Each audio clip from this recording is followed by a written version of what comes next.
Hi everyone, good morning.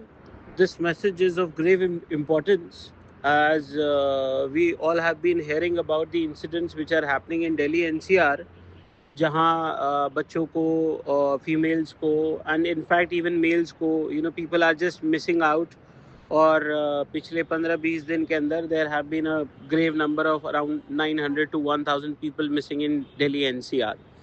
सो ये अभी हमने नोटिस किया सेम इंसिडेंट हमने होते होते और चीज़ों को ऑब्जर्वेशन में रखते हुए इस चीज़ को हमने अभी नोटिस किया. अभी हम स्कूल गए थे उसको ड्रॉप करने गुनूर को. So suddenly I was sitting in the car and suddenly a lady comes. She was trying to portray that she is begging out something and उसने हाथ अपने ऐसे रखे हुए थे जैसे कि उसने कोई बच्चा हाथ में पकड़ा हो. और what I could notice, I couldn't see the kid in her hand, but जो मैंने नोटिस किया कि उसके हाथ में एक थैला लटक रहा था नीचे. So she tried to look around.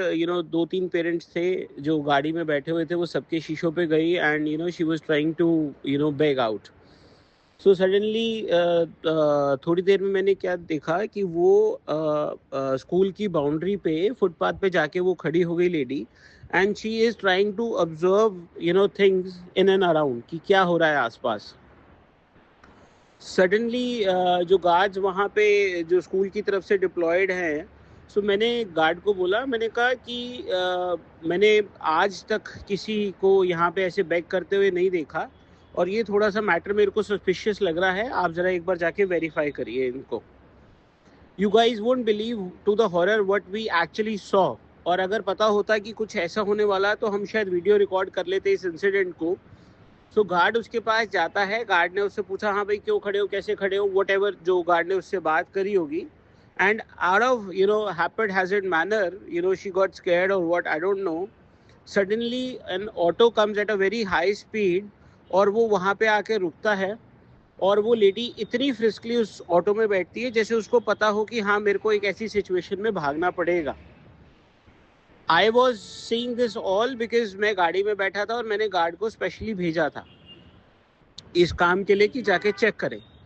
So maybe a major incident has been blocked through this little awareness. So request है, मैंने नीचे मंजीत जी को भी और गार्ड्स को भी आके ब्रीफ आउट कर दी है पूरी सिचुएशन. और स्कूल मैनेजमेंट में I have already spoken to their coordinator, informed her about the complete situation, and she has promised that she'll be talking to the admin and to the security officers to beef up the security of the school. So यहाँ पे ये बताने की ज़रूरत है कि it is not only the kids. जो scenario पिछले 20-25 दिन से हम सुन रहे हैं दिल्ली एनसीआर में, the house ladies, the females, males and the kids all are at very high risk and people have been missing out very absurdly in a big number. So request everyone out to be a little aware about situations around and to the security of Olive also. कोई भी suspicious activity, कोई भी ऐसे आपको दिखाई दे वहाँ अपने आसपास जो ऐसे भीख मांग रहे हैं और वो शॉल्स और ऐसे एक्स्ट्रा लेयर्स के अंदर हैं, so that situation is a very very dicey situation. Thank you.